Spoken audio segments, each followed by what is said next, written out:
Salut frère bien-aimé qui aimait l'histoire africaine. Nous revenons à la série sur l'ouvrage de Chancellor Williams. Chancellor Williams, The Destruction of Black Civilization, c'est-à-dire la destruction de la civilisation noire. Alors ici et maintenant, il parle de l'Éthiopie. Alors il dit que par un après-midi de printemps, en 1964, il est sorti d'une grotte où les archéologues ont travaillé, où ils ont gravi la plus haute des 6 collines de la région. Dans une vallée à perte de vue, il y avait tellement de la même beauté naturelle à couper le souffle qui avait été vu partout dans le pays que l'on pourrait se demander si le jardin d'Éden l'a surpassé. Il dit: j'étais au cœur de Monomotapa. Maintenant, Rhodésie gouvernée par les Blancs. Bon, là, c'était encore là c'était la Rhodésie du sud, je crois. C'est ça qui est devenu le Zimbabwe. Mais le Monomotapa, c'est le Muntapa. Le vrai nom, c'est Muntapa. Où ils ont fait, ils ont été les auteurs, les populations de là, qui sont les populations Shona, qui ont fait des constructions en pierre. Quand les Portugais ont vu ça, ils ont commencé à émettre des hypothèses. Oui, ce sont des Arabes. Mais les Arabes, ils font des tentes. C'est la population noire Shona. C'est eux qui ont fait cette civilisation du Muntapa, appelée improprement Monomotapa. Voilà. Frère, il faut savoir ces choses-là. Bon, la Rhodésie a été gouvernée par les Blancs un moment, hein, qui ont instauré un apartheid comme en Afrique du Sud. Mais il y a eu la lutte de Robert Mugabe et autres. Voilà. Et maintenant, c'est le Zimbabwe. Que les gens continuent encore de harceler avec des sanctions. Mais des sanctions partout.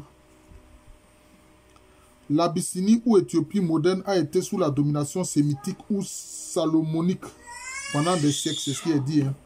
La maison dirigeante transalignée jusqu'au roi Salomon. Bon, c'est ce qui est dit.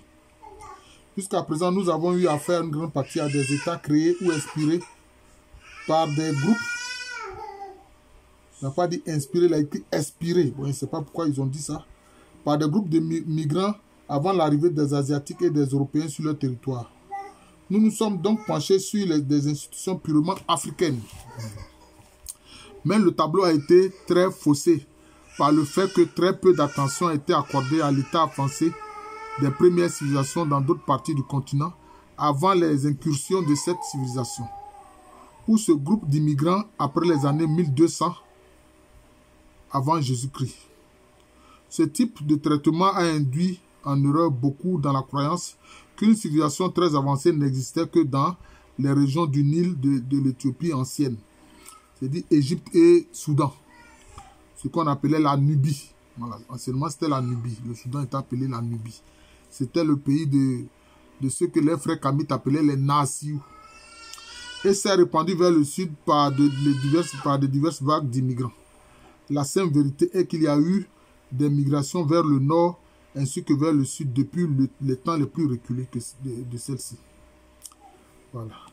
Les premiers frères noirs du sud ont probablement apporté plus à leurs frères noirs en Égypte qu'ils ne leur ont emprunté.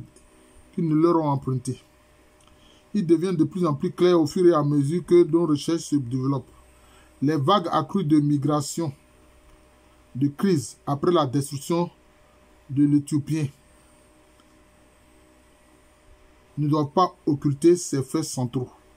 Les immigrants envahisseurs trouvaient donc souvent des États déjà existants ou bien organisés, dotés d'institutions aussi avancées que les leurs avant le XIIIe siècle. Mais presque sans exception, ils avaient tous une chose en commun.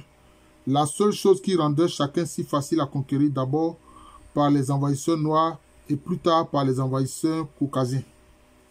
Ils étaient tous petits. Plus l'État était petit et faible, plus il était farouchement indépendant. Le continent africain présentait un vaste panorama de mini-États, à la fois un vaste panorama de désunion et de faiblesse. Les envahisseurs qui se réorganisaient avaient tendance à s'étendre territorialement sur nombre de ces États limitrophes, forçant ainsi une sorte d'unité artificielle. Voilà. Bon, donc c'est ça. Parce que c'était des royaumes ou des chefferies. Ouais. Les Africains étaient organisés en royaume ou chefferie. Mais avant, il y a eu les empires, où vraiment qui étaient beaucoup plus étendus, n'est-ce pas? Les empires étaient beaucoup plus étendus, comme l'empire de Ouagadougou, appelé l'empire du Ghana, l'empire du Mali, l'empire Songhai, etc. Voilà. L'empire du Monomotapa ou Muntapa ont suivi la pratique générale, la règle politique efficace, tout en favorisant le développement économique. C'est-à-dire qu'en fait, il y avait une sorte d'autonomie, une sorte d'autonomie des chefferies, même à l'intérieur d'un grand royaume. C'était comme ça. Voilà, c'était comme ça. Vers l'ouest jusqu'au Kalara, je crois que c'est le Kalahari. Vers l'est sur le Mozambique, jusqu'à l'océan Indien et vers le sud, dans le Transvaal, en Afrique du Sud, au-dessus de la rivière Limpopo. Voilà. Donc c'était ça, il parle un peu de ces états-là, dans ces régions-là. Étant donné que les preuves archéologiques rassemblées sur tout ce vaste territoire montrent clairement que la technologie du fer et les métiers connexes étaient bien avancés, ici bien avant l'ère chrétienne. La propagation de la révolution économique en Afrique à l'âge du fer peut provenir de ce centre-sud ainsi que de Meroé dans le nord-est. Effectivement, l'Afrique n'a pas connu les étapes du bronze avant le fer, non. C'est les autres régions, là, notamment des Caucasiens et autres. Sinon, l'Afrique a connu directement le fer. Voilà. Directement l'âge du fer, c'était Meroé. Voilà.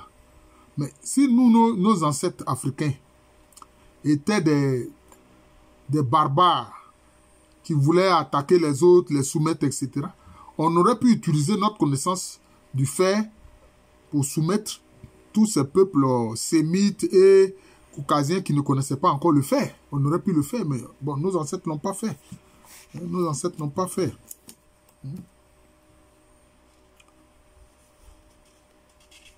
À partir de la période approximativement indiquée, dès 300 avant Jésus-Christ, les États qui devaient former l'empire de Muntapa étaient engagés dans un large éventail d'activités économiques diversifiées qui conduisaient non seulement au commerce interne, mais également au commerce extérieur sur l'océan Indien.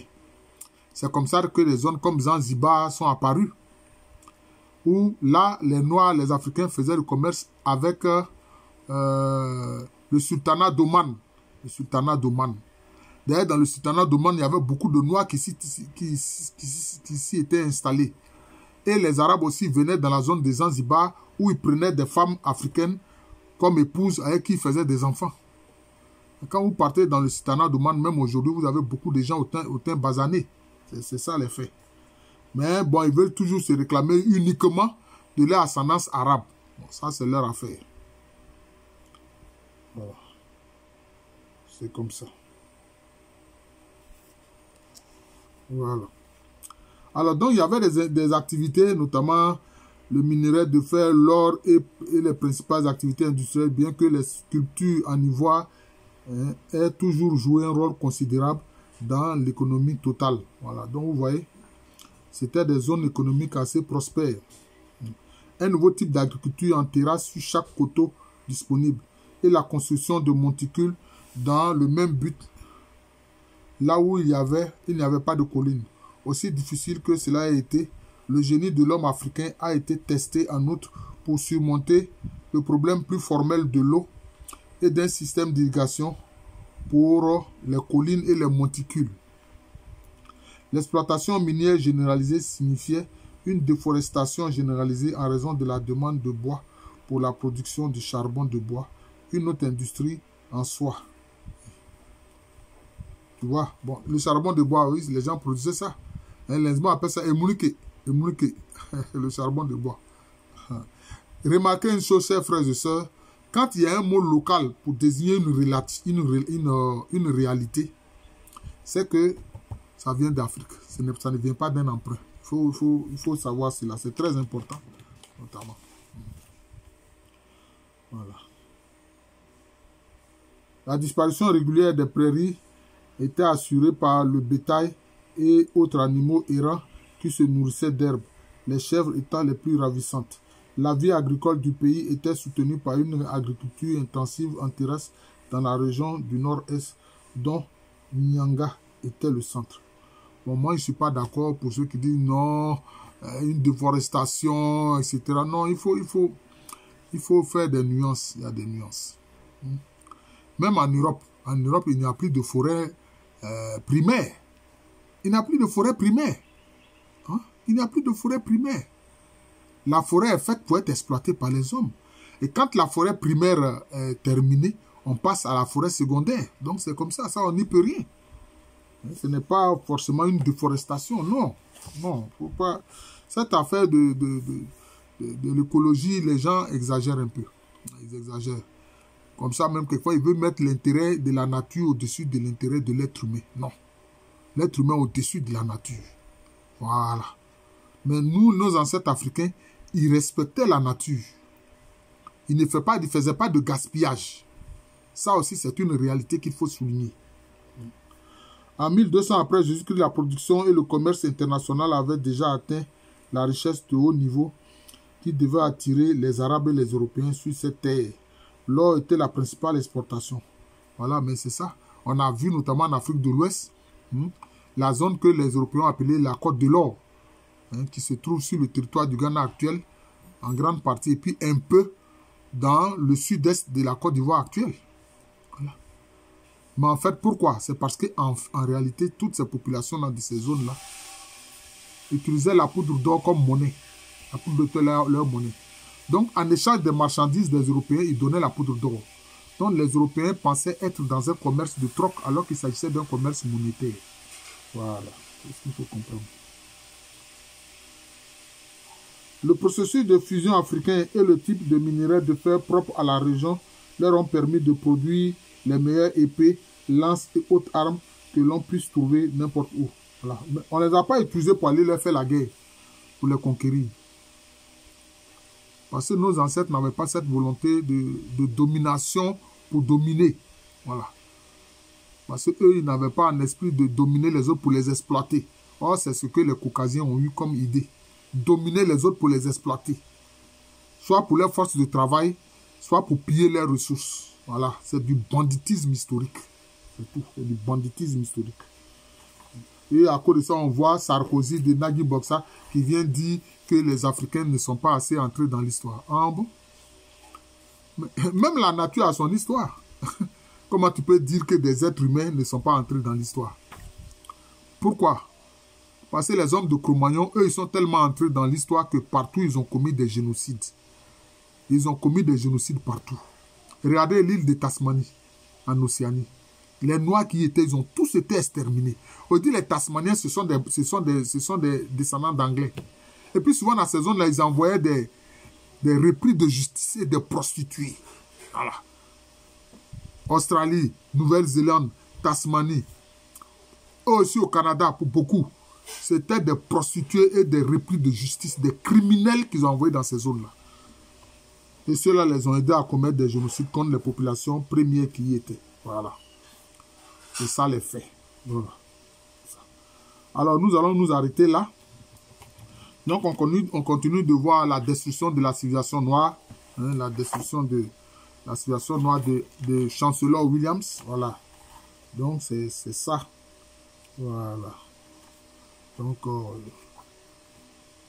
nous allons nous arrêter là et donc très bientôt nous allons poursuivre cette série sur l'ouvrage de Chancellor Williams, La destruction de la civilisation noire.